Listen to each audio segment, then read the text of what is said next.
Hey guys, welcome back to my channel. I'm Hope. Thank you for joining me today. But before we get started, don't forget to hit that subscribe button down below so that way you can get notifications whenever I upload a new video.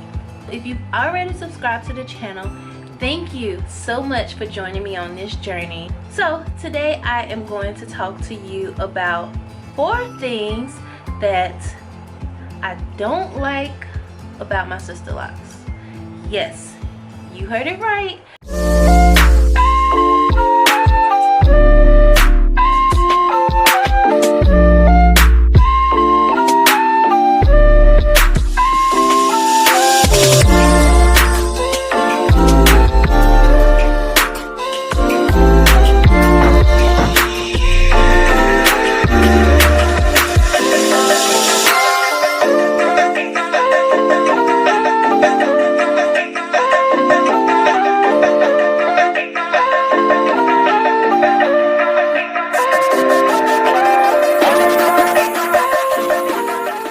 As you know, I recently got my Sisterlocks installed, and my official establishment day is considered June 1st. Over the span of 2 weeks, we worked for 6 days for a total of 45 hours. I'm not 100% in love yet. I know people look at me crazy when I say that, but I recently made 11 years natural, and I really did love my loose natural hair. But because my lifestyle has changed dramatically over the past year, it's really come down to me not wanting to neglect my hair. I found a lady who she gave me a price I couldn't refuse, and because of the length of my hair, which is about 16 inches, it was gonna cost a grip, and I just was not ready to give that amount of money. Now with that, I know what you're gonna say. Well, you get what you pay for, and you are exactly right. Okay, so here it goes. Number 1. The first day I met my Sisterlock consultant was actually the day she installed my Sisterlocks. So I didn't have a traditional consultation with her. I did have a consultation with another Sisterlock consultant, but again, like I said, she ended up giving me a better quoted price even through her consultation technique, which was send me some pictures of your hair and I'll give you a price. And I was like, okay. So I met this consultant through another person that I actually work with, and her hair was beautiful. So I'm like, okay, I can't go wrong, right? I haven't even known this lady for 12 hours before I felt like she insulted me. So here I am sitting in front of her doing work on my laptop, and for one, she was already kind of annoying me because she was looking over my shoulder. Everything I pulled up on the computer, she was like asking me about.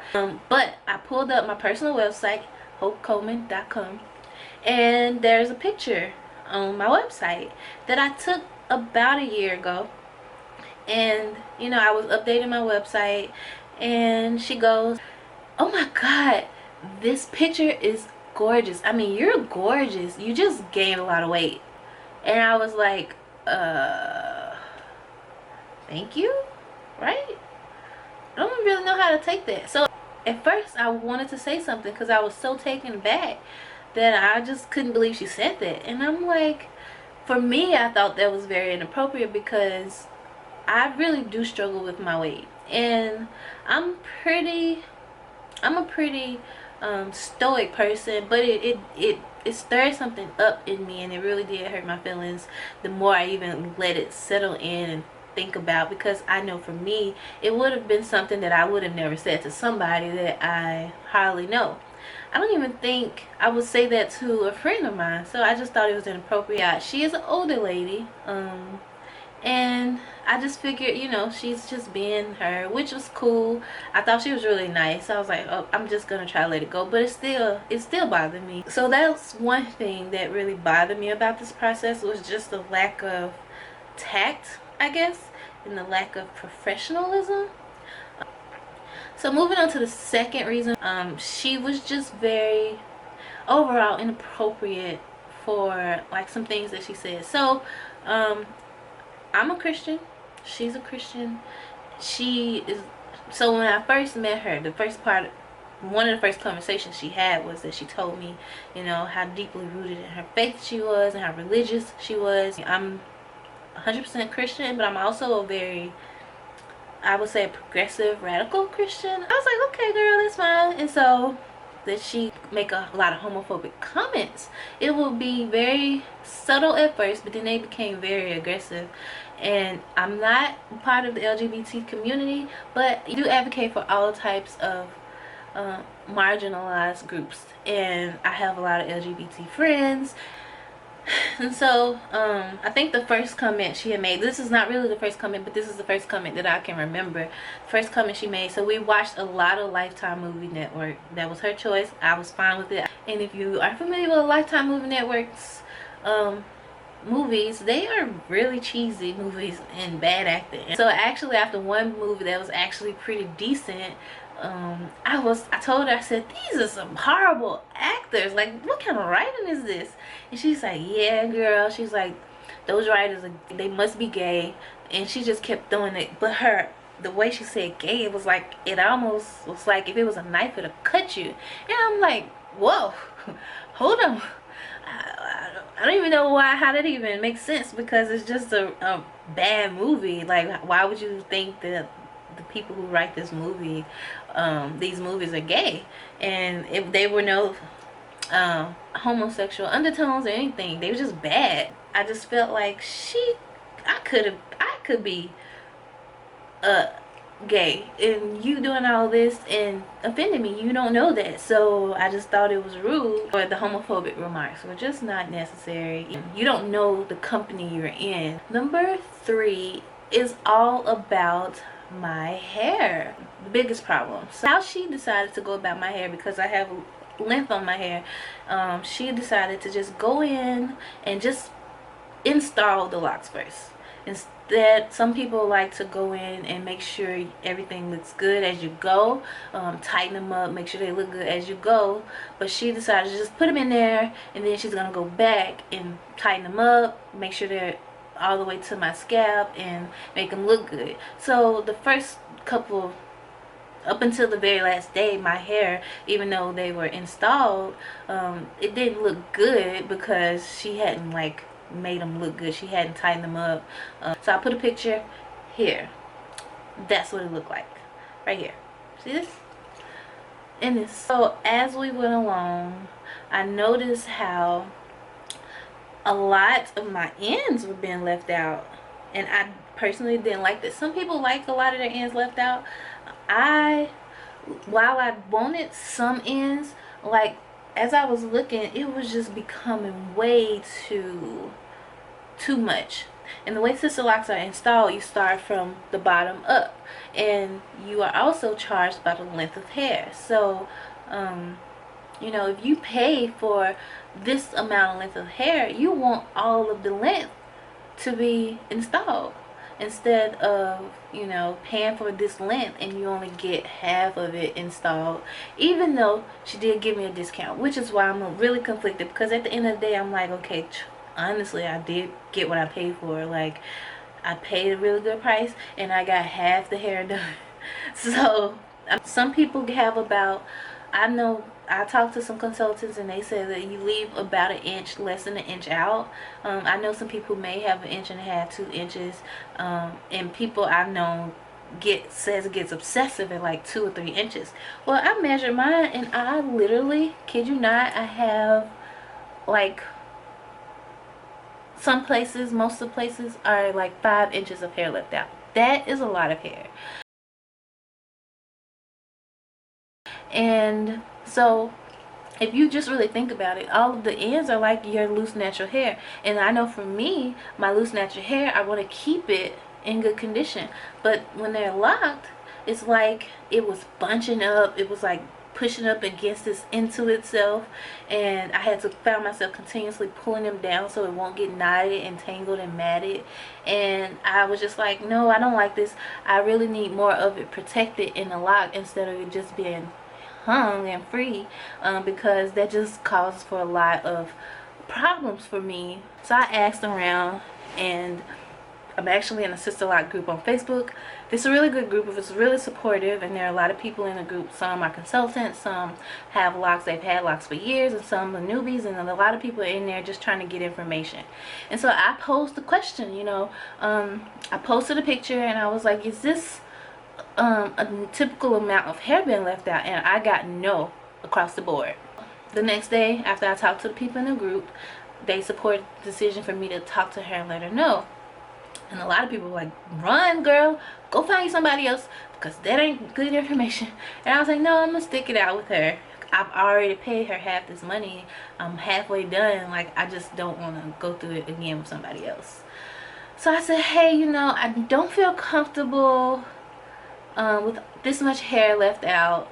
Do you mind, like, bringing it down some more, because I just don't feel comfortable. And with that, it should have been, yeah, I want you to be satisfied with your hair, I'm gonna do that. Well, she was like, no, I don't agree with that. Why would you want that? I told you it would be this, and you just need to trust me in my opinion. And she really made it, she was like arguing with me about my hair. And I was like, I'm not questioning your judgment. I know you've been doing this for a long time. I just know what I feel comfortable with. And the fact that even over the past maybe week, you know, my hair had been bunching, and I found myself trying to pull my hair down so it won't get matted into itself. And I was like, you know, that's, even if that is just the only case, like, I don't feel comfortable with that amount of hair out. Can you please bring them down? And so she's like, okay, well, I'll wait till the end. And then she said, well, you know, what you want is called repairs, and I usually charge extra for repairs. And I said, well, how is it a repair when you're actually doing them right now in the process? So I feel like a repair would be a mistake, and you are in the process of being able to correct the mistake. So I don't understand. She said, okay, well, when I go back through, after I put them all in, when I go back through and tighten them up, then I bring some of them down. I said, perfect, that's great. Every day she would bring it up. Every day she would talk about it and talk about why I shouldn't, and why she decided to start each lock where she started. Eventually I just got tired. I was like, at this point I'm like, it's even making me uncomfortable to even request something of my hair. Like, I don't feel like it should have been that big of a deal. If I'm doing a service for you and you are not liking the results of that service, then I will do everything in my power to correct or make things to make you as satisfied as possible. And that just wasn't what I was getting from her. She was just combative about it the whole time. So I'm like, it's not even worth me arguing with you about what I want with my own hair, even though I'm paying you. So even by the end of it, she may have brought one down, two down, and I was just like, that's fine. I was already made up in my head that I was gonna find another loctician to do my retightening or my retie, and I was gonna just tell them to bring them down.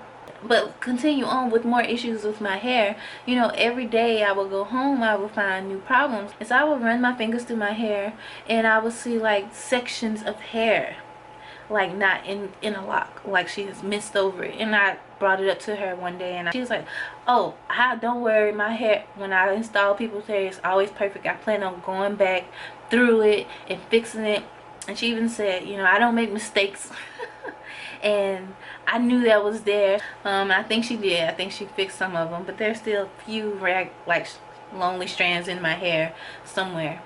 But just even that response just was like, chill out, I'm just trying to show you. I didn't know if you had seen it, you know.